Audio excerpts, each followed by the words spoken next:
Arambai Tengol Nambol Unit 24 Amadi Parakram Foundation Anina Sindunangasi Nambol Kaithelda Free Medical Camp Ama Pangthokre Camp Aduda Medicine ENT Dermatology Gynecology Pediatric Amadi Pathology ki Anabasing Layengki Camp Adugi Matangda Unit Commander Rajan Sarang Themna Handagi Ichaw Asiki Tungda Anaba kaya miyam marakta naba horakpa isingdagi pokpa laina kaya amadi atay makhal kaya gi anaba lakpa kaya dagi ngakthoknaba medical camp asi pangthokpani haiki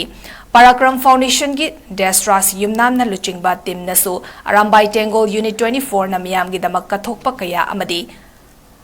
amadi ana laengi tawba yaba kaya pau faunaraba tungda camp asi sinbani haiki masina aroiba natte makata na sumateng kaya pangkigani haina Destras na makata ki medical camp ama tawjari kasi iyo kamunda koi na sundum sangma matamda koi isada sundum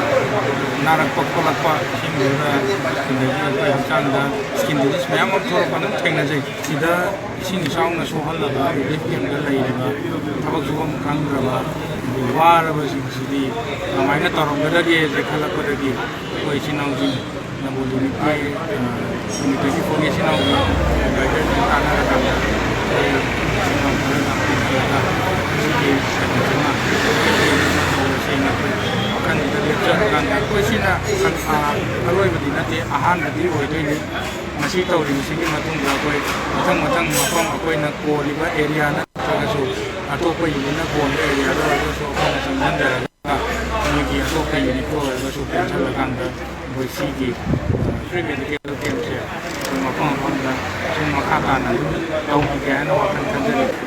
Ngasigi ako'y tawjariba free medical camp se nahan ako'y Arambai Tengol Unit 24 na Nambol unit na namkan na sige initiative sila katkibani ako'y napawag si pirakpadagi matungin na ako'y ngasigi medical camp se tawbani sathagiba flood crisis manungjida ako'y Arambai Tengol kichinaw singjina mapam kudimakta singthumba mapam kudimakta changchangda na ako'y na voluntarily selflessly ako'y na pigiba contribution maya mga ako'y na ngasigi